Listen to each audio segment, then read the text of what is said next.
بسم الله الرحمن الرحيم. الحمد لله رب العالمين، وصلى الله وسلم على نبينا محمد وعلى آله وصحبه أجمعين. أما بعد، بسم الله الرحمن الرحيم. الحمد لله رب العالمين. صلى الله عليه وسلم. محمد عبد. بالحديث عن أربعة مسائل. The Sheikh says he was tasked with discussing 4 subjects that associate with these subjects in his research topic in the research of Dr. Kassab. May Allah subhanahu wa ta'ala preserve him. المسألة الأولى هي حكم استخدام تقنية الهولوجرام في الشعائر التعبدية. تقنية الهولوجرام في الشعائر التعبدية. والمسألة الثانية حكم دفع الزكاة والصدقات أو التبرعات عن طريق البطاقة الائتمانية أو قبولها من قبل المؤسسات الإسلامية. والمسألة الثالثة حكم اعتبار رؤية الهلال بالمكبرات والمناظير. والمسألة الرابعة حكم نقل الجثة لبلد المتوفى مع توفر الوسائل. So the Sheikh will be discussing 4 topics: things associated with acts of worship, then using financial means for transactions, moving bodies, and also using holograms in acts of worship. And also seeing or witnessing the crescent moon closing using magnifying objects such as telescopes.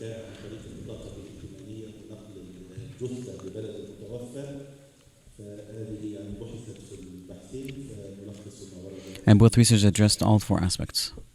And we're going to summarize all of them. In terms of using technology such as holograms in acts of rituals, so the Sheikh had found 2 definitions that associated with holograms from specialized individuals in that type of technology.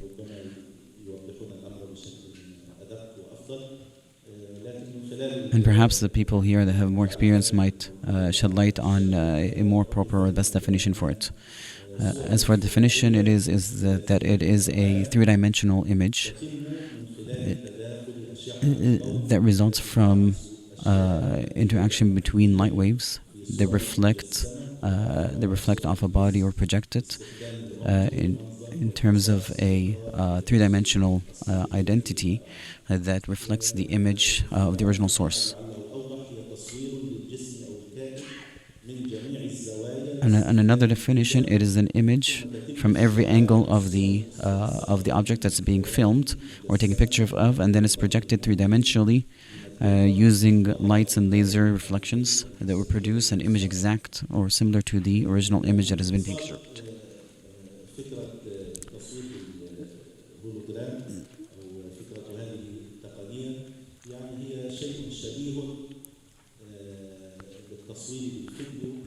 The whole idea is that the closest thing that it can be related to is that the 3-dimensional imaging is very close to the regular 2-dimensional films or cameras that we capture images or moving images.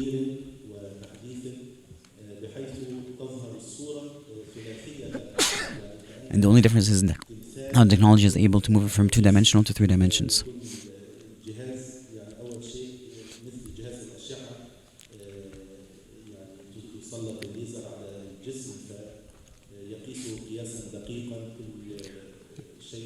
And so the process includes using laser imagery to measure the parts of the body of the object that's being filmed, and then projecting it into the air, either mid-air or on a platform, so that it produces a 3-dimensional body or image that is typical to the original body that has been formed, or image or object that has been filmed.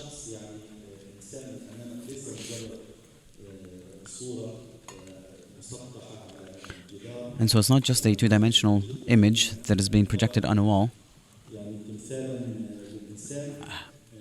However, it's more almost like a statue of a human being that's in front of you, except that it actually 3-dimensionally can move and even can project audio, noises or sounds through transmitting audio-visual technologies.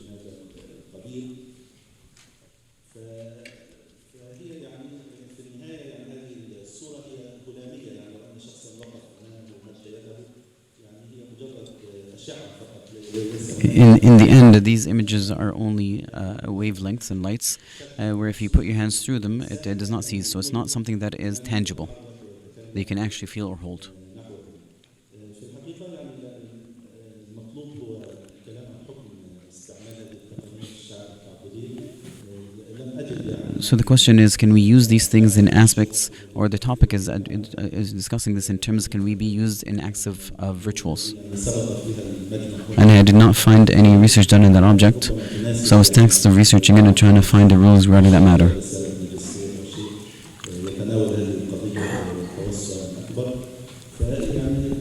And so this is the start of addressing the issue, and perhaps it can be expanded to more different aspects.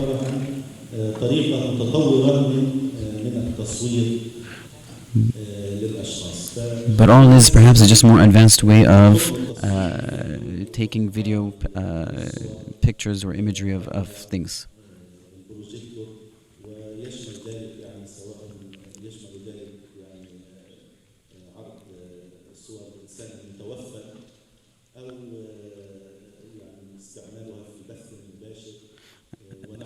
And so these technologies can be used either for live streaming things, or taking imagery of individuals who are deceased to protect their loved ones.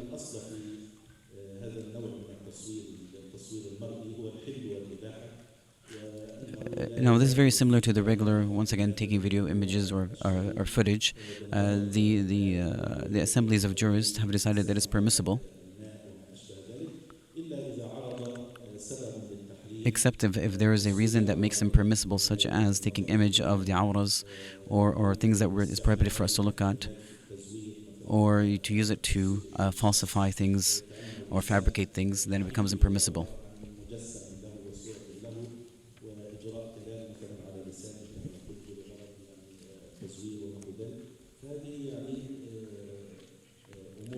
And so when it comes to all these aspects, so these are things that that causes impermissibility, but it doesn't affect the original ruling of its permissibility, or the original ruling of permissibility, however, can become impermissible just to cite things that make it impermissible, such as what we have discussed.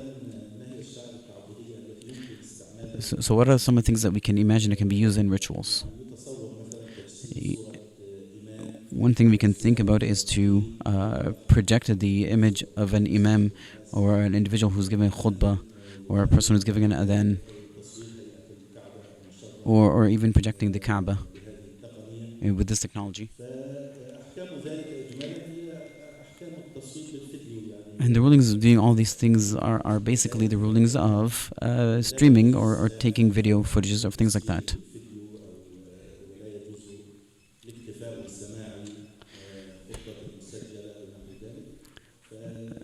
And so similar to how it's not accepted that we fulfill some certain acts of worship based on these images, such as having a recording of a person making adhan or an imam on a TV or praying, that we follow them. Similarly, all these are not permissible. The hologram, also imagery, and that technology using for the acts of worship also become impermissible and unacceptable.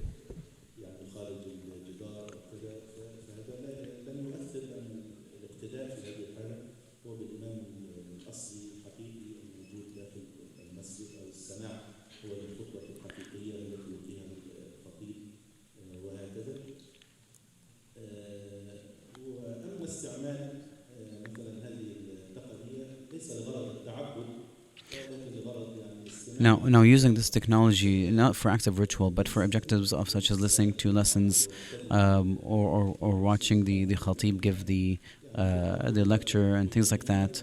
So this is something that is beneficial to spread knowledge and so forth, or even recitation of the Quran, to listen to it and to follow it in practicing recitation, pronunciation, and how things are pronounced. In that case, these things become permissible, and there's nothing wrong with it.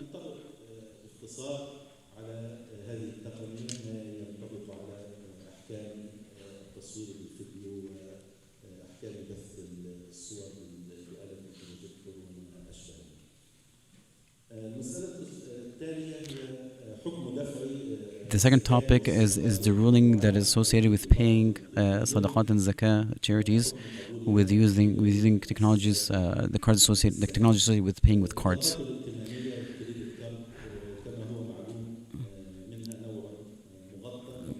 cards, as we know, there's two different cards, different types of cards. There are debit cards and credit cards. And the difference between them is debit cards are taken directly from a person's bank account and can never go beyond what the individual has in terms of money in the bank account. However, credit cards, on the other hand, there is no currency or money in the bank account, but all it is basically is an individual uses the credit card and he's taking a loan from the entity that provided him with the credit card. And if he is delayed from paying, and if he's late in paying them back, then there is an interest that is imposed on them, and this becomes riba. As for debit cards, using debit cards, the fatwa of the assembly of jurists of different fiqh assemblies is that it's permissible to use such things. It's permissible to produce them and permissible to use them and to pay zakahs, to pay charities. And it's permissible to accept the sources from them, from the charities or zakahs, to take it from them, because directly what happens is that the money moves directly from the person's bank account to the entity receiving, to the account of the entity receiving it.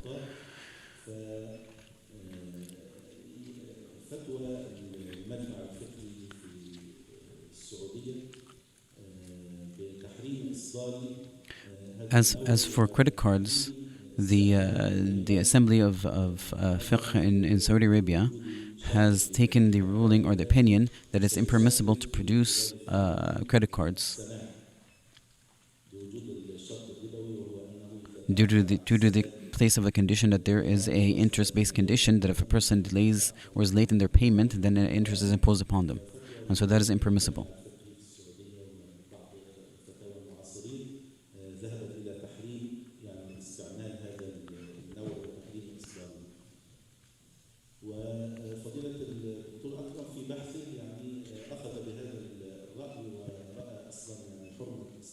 And Dr. Akram took that opinion in his paper, that he views that it's impermissible. It's permissible to produce the credit cards to the condition of interest, and so it is impermissible to use it to pay for zakah and charities. However, if a person still uses it to pay his zakah, is it still considered accepted? And so Sheikh Akram went to the opinion that if a person is ignorant of the ruling, then it's accepted. However, if he knows the ruling of a person with the credit cards and he did it intentionally, then it's not considered an acceptable form of zakah.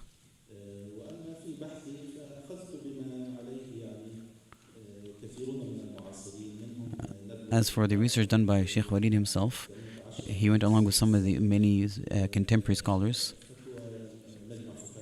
such as the assembly of jurists of Sharia and the financial transaction of Islamic finances, and some of the other contemporary assemblies that provide fatwa. They went to the permissibility. They have the whole opinion of permissibility of using these credit cards to pay for zakah and charities, and the permissibility of other entities accepting it.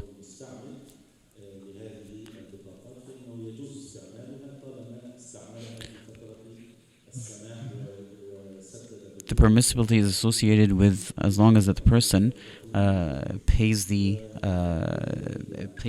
loan on time.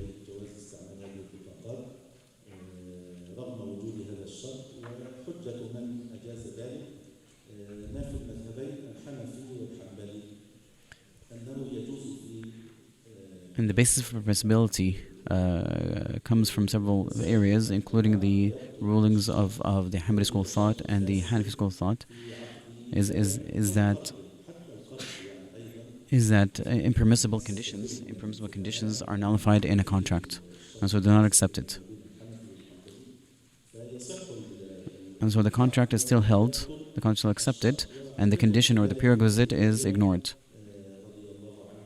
and nullified.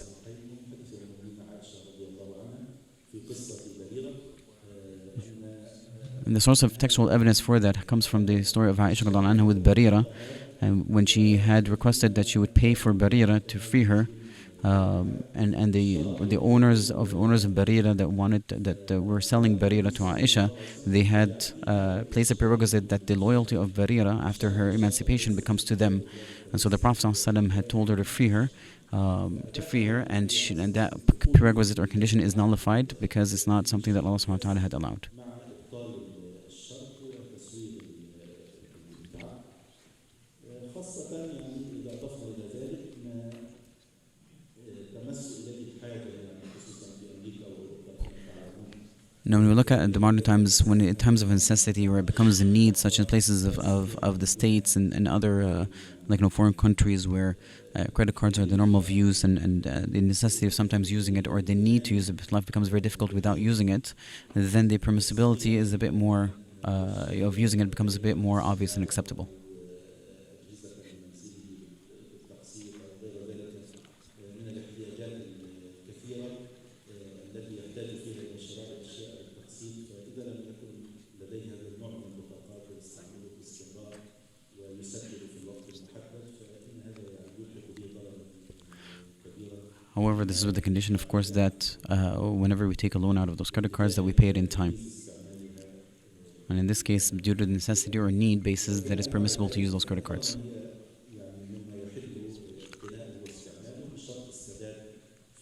Once again, with the condition that we pay the money back or that we take it from the credit cards in the time frame that has been placed for us to pay it by the due date.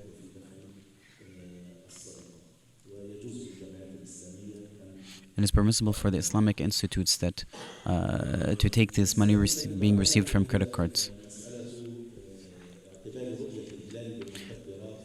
Now, the following topic that was discussed is the use of magnifying objects to view the crescent.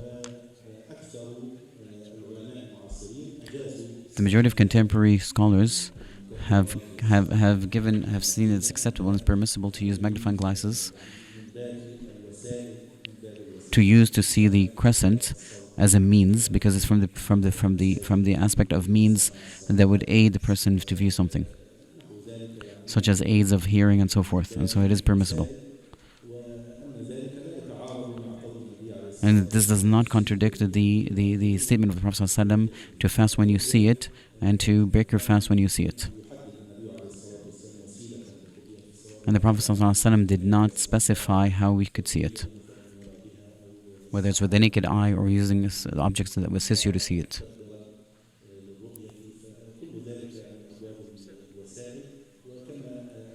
And all of these are means to achieve the objective of seeing the crescent. And hence it must be permissible, or should be permissible. And there's no contradiction between that and the statement of the Prophet ﷺ.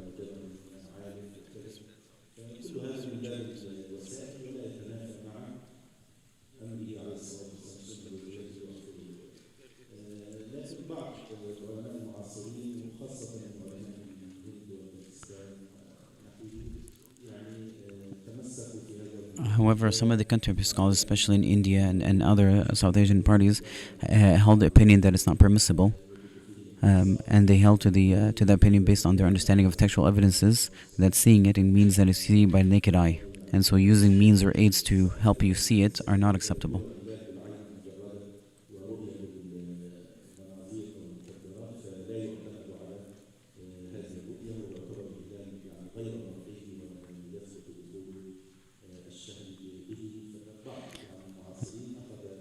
And so, as a result, in the opinion of some of these contemporary scholars that don't accept the using of magnifying glasses or means or visual aids, that they will not be used or not deemed permissible or illegible that we would use it to dictate whether a month has entered or not, but rather they should be using the naked eye.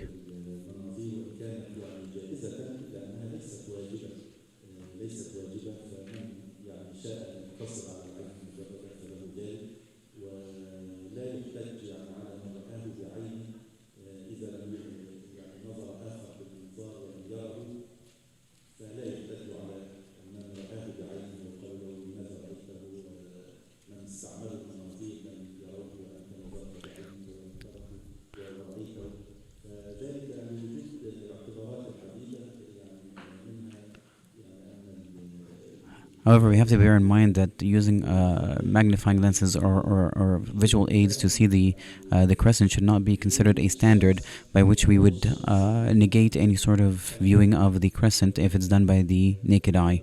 But generally, it's supposed to be a means and something that is of an aid and help. And whether a person had seen it with a naked eye or with a visual aid, then all these should be considered permissible. And this is something we have to be mindful of. That doesn't become a source of conflict where we start considering that the person who's using a naked eye has not really seen it. قد يكون معنا في بعض الحالات رؤية بالعين المجردة قد تكون أيسر وكذلك أيضا مع ملاحظة أنه من كان يأخذ بأنه لكل بلد رؤيته. But also we have to bear in mind that for every place there is its own ru'ya for the crescent, and not one place using the visual aid should not be enforced on other places.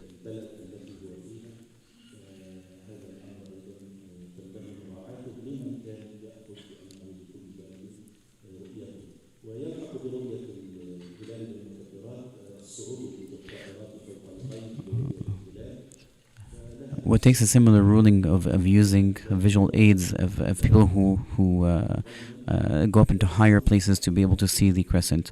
So whether they go to higher towers or mountains, or even using objects of flights, such as being in a plane, all these are means that would help visualize the crescent.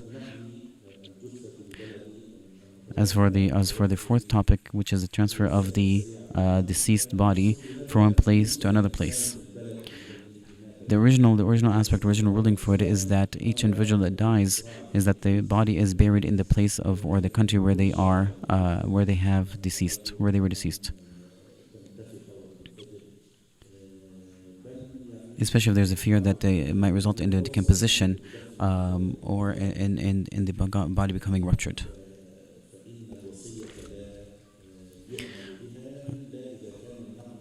And some of the scholars have taken the opinion that even if a person had given a wasiyah that his body be moved, that wasiyah is ignored, except if there's a reason that is a legitimate reason that is permissible for it to move the body.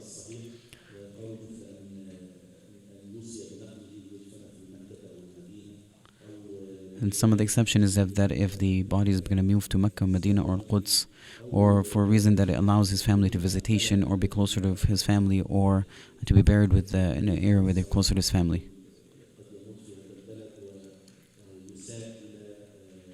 Or that if he died in a place where the body would be disgraced or treated in a way that defiles its sanctity.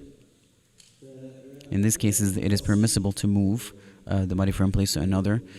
There are details that have been discussed about these matters among the four schools of thought.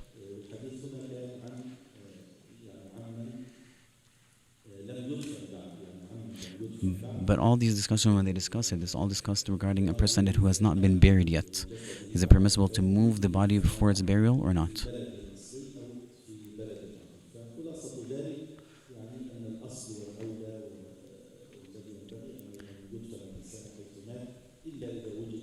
In summary, what is preferable and what is best is to bury the body where it has died, except if there's a legitimate reason to move it.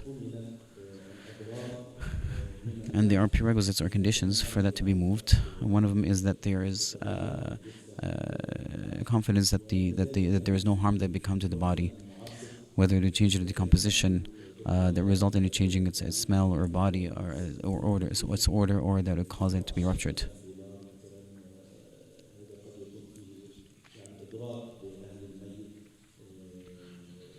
Also consider that it's financially even better. It's financially more feasible to bury the person in the place where he's deceased, as to move it, as it can become very financially cumbersome or burdensome upon the family of the deceased.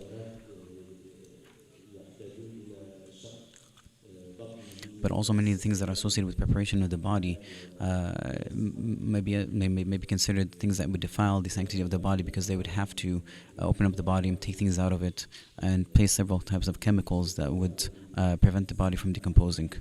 And so all these things could unnecessarily defile the sanctity of the deceased.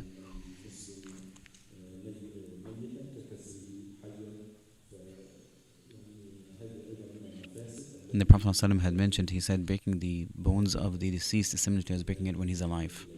فضيلة الدكتور أكرم كساب يعني قال من خلاصته الذي يراه فريدته راجحا أنه لا يجوز نقل الميت من المكان الذي مات فيه إلا إذا انتفى الضرر أو كان هناك ضرورة لذلك ومن ذلك إذا مات في بلد غير مسلم وخيف عليه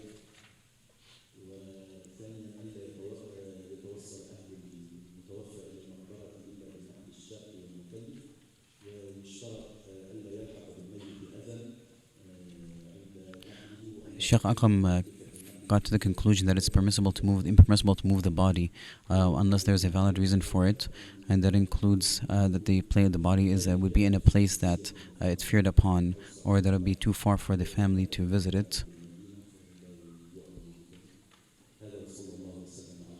And with this Islamic or legislated permissible aspects that allow the body of movement due to necessities, then it's permissible to move the body. Otherwise, it's impermissible to move the body from one place to another.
My name is Kassab. I am the Senior Vice President of Diabetes Residential. I've been with the organization now for nearly 20 years. It really is such a remarkable... It's the same ruling as an actual mushaf in the meaning in terms of associated with it. And that is, it summarizes like another first point. As for reciting the Quran from the electronic device on a screen, the person who is reciting off of it will still gain the reward of reciting from the Quran.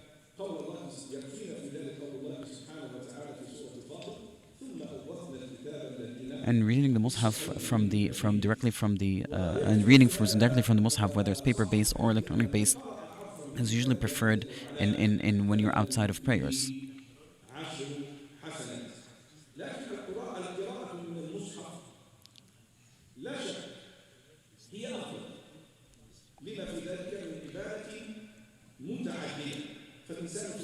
Because the reason it's better is because there's a lot of benefits associated with it.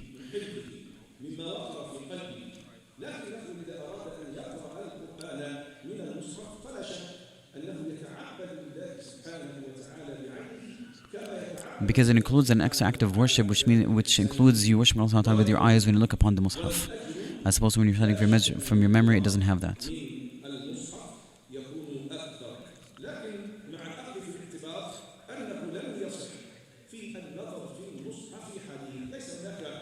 However, we have to bear in mind there is not a specific narrations that places a preference between reciting the Quran from memory or looking into the mushaf.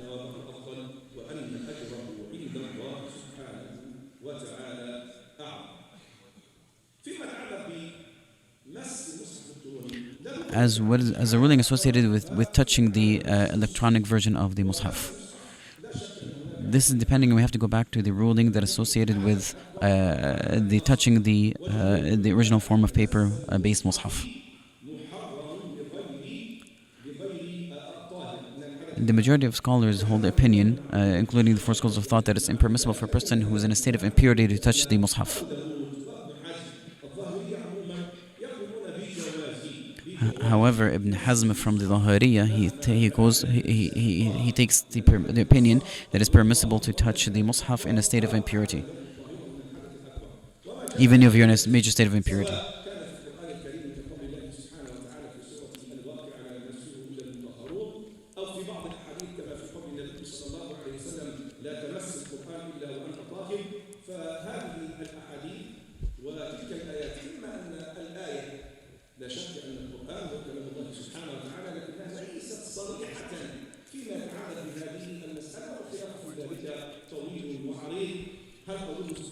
And the basis for many of the scholars for saying that only a person who is in a state of purity can touch the Mus'haf is the verse in the Quran, قُلْ يَا أَهْلَ الْكِتَابِ Allah subhanahu wa ta'ala said, لَا يَمَسُّهُ إِلَّا الْمُطَهَّرُونَ, that only the people who are in a state of purity would touch it. And there's a difference of opinion whether this refers to a person who is actually in a state of purity, or does it refer to the angels, and the argument between that is large. However, many of the scholars using other evidence came to the conclusion that it's not permissible for a person who is in a state of purity to touch the Mus'haf, and that is the opinion of many of the Sahaba radiallahu anhum.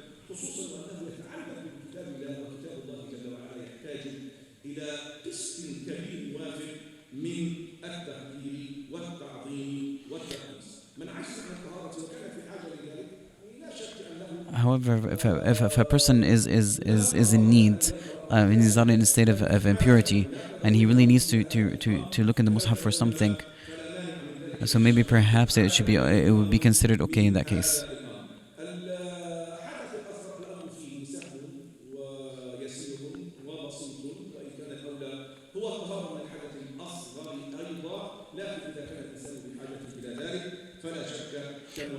Now, when we talk about specific types of impurities, being in a state of minor impurity, the ruling is a bit more lenient, in his opinion, and when it comes to necessity to needing to carry the Mus'haf or hold the Muslim, so inshallah it should be okay.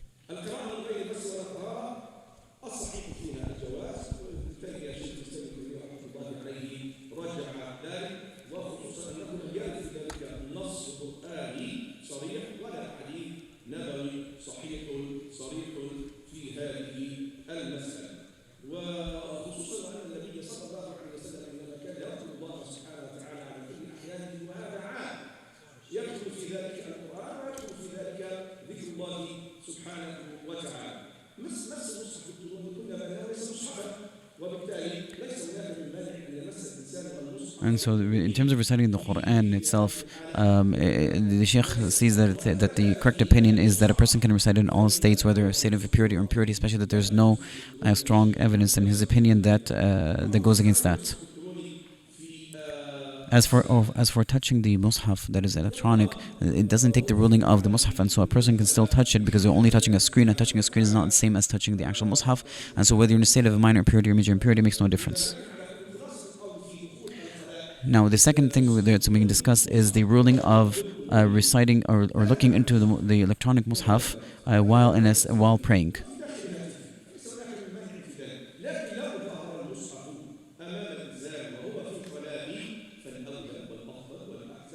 So the Shaykh is of the opinion that it is permissible to look through the Mus'haf, the electronic version, while you're praying, and that's fine, as long as it doesn't include a lot of fidgeting or excessive movement that would nullify the prayer.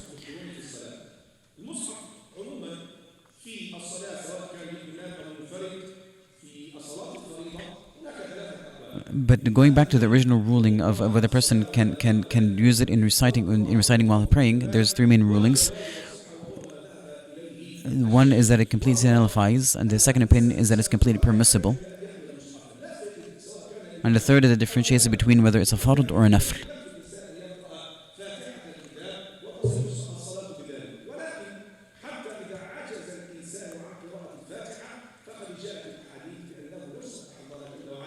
Now, the opinion that says that it talks about its impermissibility, they say this because there's no need for it, except that there's excessive movements associated with that aspect. But also, the person who was reading from the Mus'haf doesn't really need it, because in the Faridah specifically, you only need to learn the Fatiha or recite the Fatiha. But even if a person doesn't know the Fatiha, there are other evidence, textual evidence that says a person didn't know the Fatiha, then he would do from different forms of dhikr that would suffice the size of the Fatiha, and so there's no need to read from the Mus'haf. والاصل في مثل هذا الامر لابد من اركان الاسلام ان يخرج الانسان من مواطن. And the best thing to do is for a person to get out of the place where there's a difference of opinion as much as he can. الحكم فيه كالحكم في المصحف الورقي. القراءه But في النافله but فعلا لم كما في الفرض والذي now in terms of, this is talking about the Faridah itself. However, when it comes to the Nafila, there's also a different opinion. Like the Hanafis did not allow it also in the Nafila. However, in the Shafi'is and the Hanbalis, they allowed it in the acts of Nafila. And actually, also the Shafi'is and the Hanbalis consider it permissible also do it in Faridah. وهو يريد ان يطيل في صلاته فان استعان بمصحف الكتروني او ورقي فلا شيء في ذلك.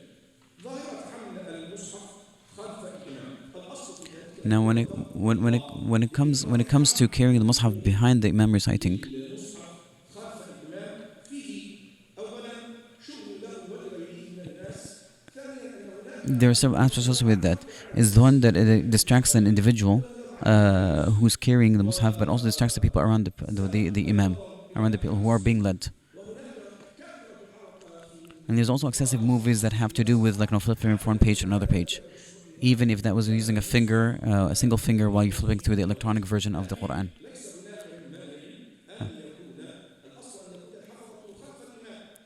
And usually the normal state is that the person who has memorized Quran would be standing behind the Imam, so that he would remind the Imam of if he had made a mistake while recitation.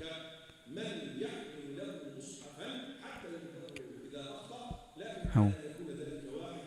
However, it is okay if a person would be standing behind the Imam in order to correct his recitation if he mistaken, with the caveat that it actually be limited to one person rather than having the entire line holding the Mus'haf and all going through the Mus'haf at the same time.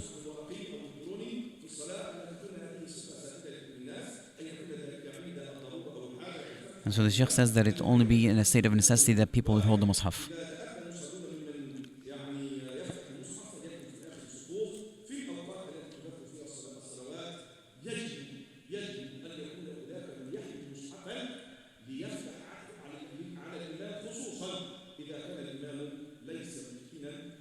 Now, if the Imam during praying, his memory is weak and he needs some help in the recitation, then it becomes maybe a necessity or an important or actually mandatory for a person to stand behind him with the Mus'haf to correct his recitation.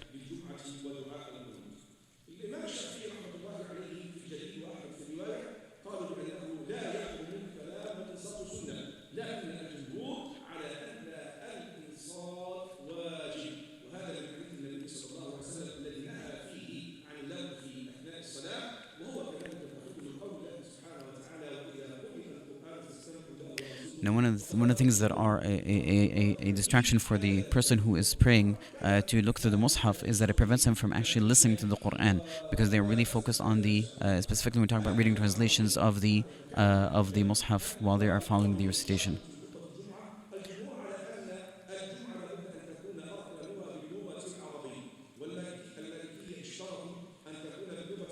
Now, when things that are associated with technologies is the aspects when it comes to the Friday khutbah, presenting the translations on screens or a media translation while the khutbah is being conducted.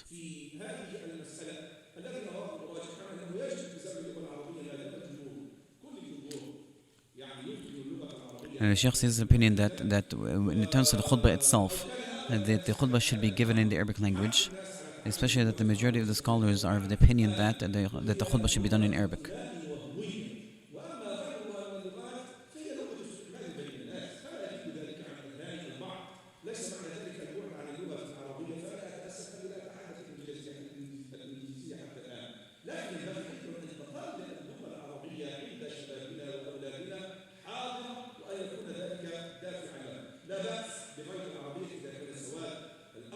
However, it's okay if the khutbah is translated or mentioned in different language if the majority of people in the crowd are unable to understand the language.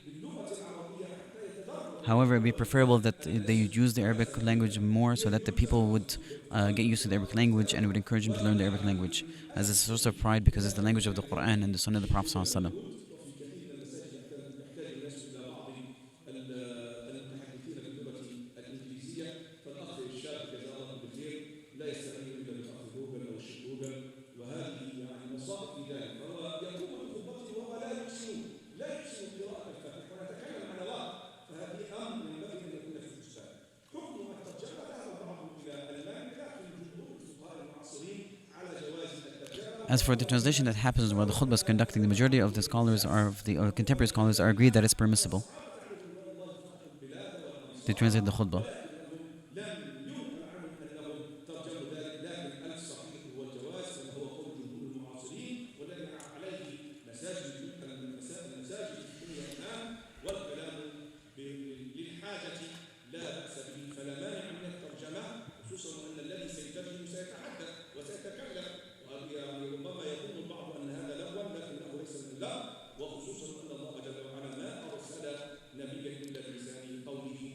And so the translation that happens during the khutbah for people to understand is something that can be considered a necessity for them to understand what's going on.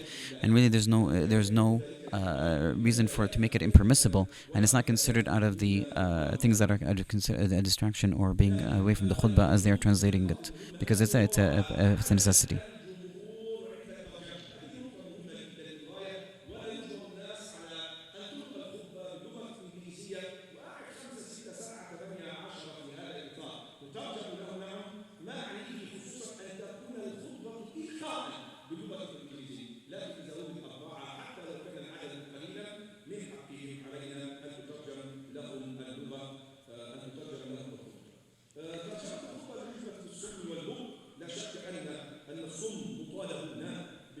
Now, doing sign language, translating the khutbah as sign language, now that is also permissible,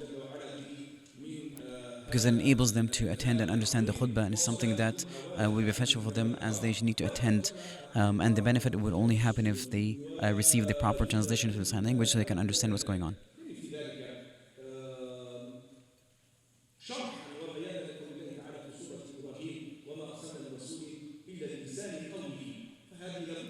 Especially if you look at the verse that Allah subhanahu wa ta'ala has mentioned, we've sent messengers with the language of the tongue of His people. And so if we take from that aspect, then it becomes important for it to allow the people who attend the khutbah to understand the khutbah so they'll benefit from it.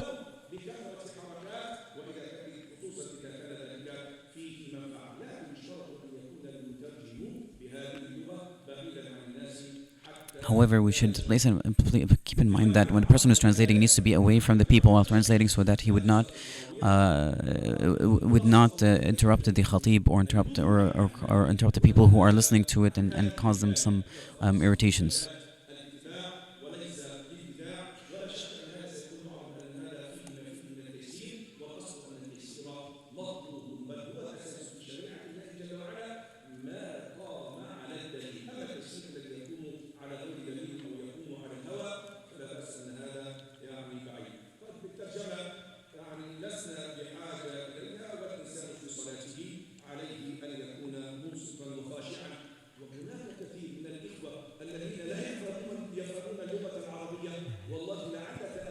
Now, going back to the translations, specifically talking about holding the translation of the Quran while following the Imam, it's more important to focus on the prayer, especially the most important aspect of the Salah is the khushu'. When a person starts doing translation, it moves away from the person's khushu'. And some individuals who don't even understand the Quran while they follow the reciter, they're deeply affected by it because of the state of khushu' that they're in. And so we should kind of refrain and reduce from using those translations in prayers as we're standing and following the Imam in his recitation.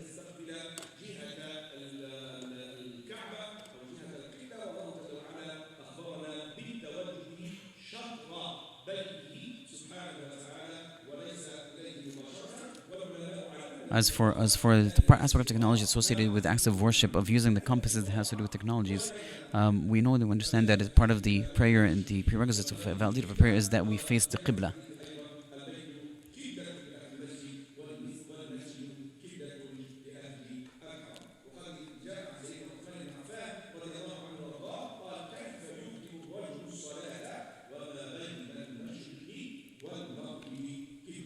And so the Sheikh had mentioned, like, that the Prophet ﷺ had mentioned that the Kaaba is the Qibla and the Mihrab of Medina is the Qibla for the Muslims.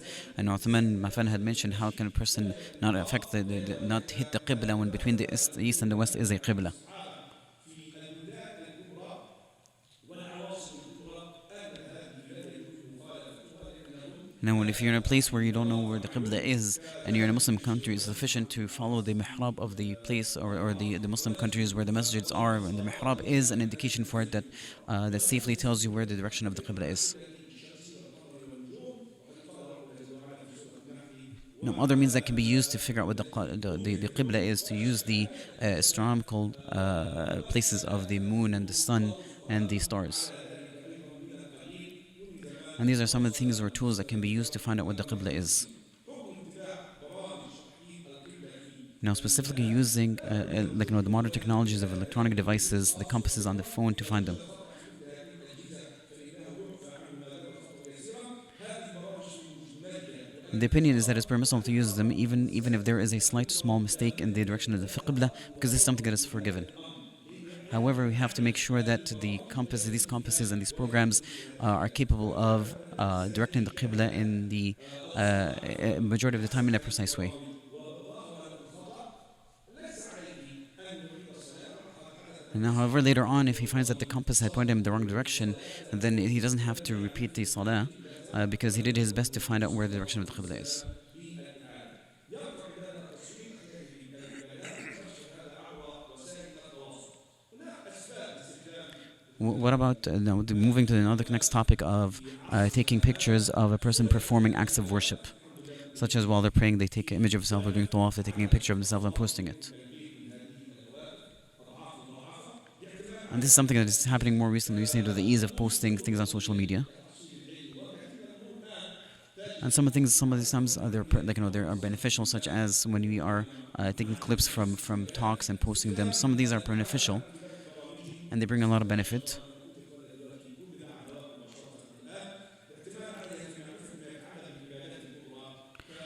But also including taking specific images of acts of worship, and they can be beneficial in terms of teaching people how to pray properly and so forth. And those are all good intentions, and makes taking these images and pictures and posting them something that is permissible.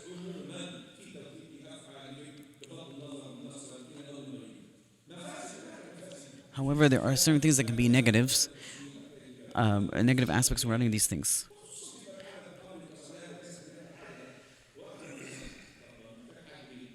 One of those things that have to be bearing in mind is that it doesn't interfere with a person's privacy. So, for example, if an individual is praying on their own, then we have no right to take images of them praying and posting it.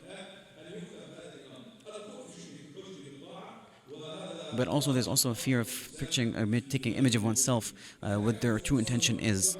So it'd be boasting or showing off and so forth. Those are things that would nullify a person's intention and affects the act of worship. However, the intention is pure, such as teaching or showing pride in terms of the Muslims and also all these matters. Then it is permissible to take taking these images and posting them, and it all goes back to the intention of the individual why they're doing that. And so we should bear in mind that we purify our intentions while doing such matters.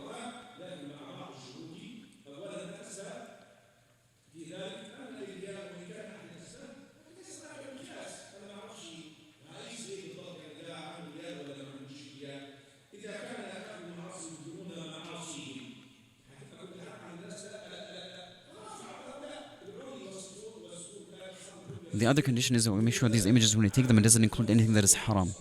And so we have to be very careful that when we're taking these images, like when we're posting them, there's nothing that would be considered prohibited. And we also bear in mind not all acts of worship should be shown and pictured. Some of his actions are allowed, but others should be kept as secrets and confidential to keep one's intention pure. But also the thing we have to bear in mind is that is there a necessity for it or not? If there's a necessity for it, then it's fine. If there is no necessity, then it's better not to do these things. And that includes also benefits. If there's a benefit to it, then it's fine posting these things and taking pictures of them. If there's no benefit, then rather the best option is not to do those. Because that takes away from the spirit of active worship that becomes sincerely, purely for the sake of Allah subhanahu wa ta'ala. And so one's intention can be infiltrated by some of the other ill intentions or inappropriate intentions. And it's better to keep these things safe to yourself and protect yourself. I ask Allah subhanahu wa ta'ala to accept from all of us. And I apologize for going over time.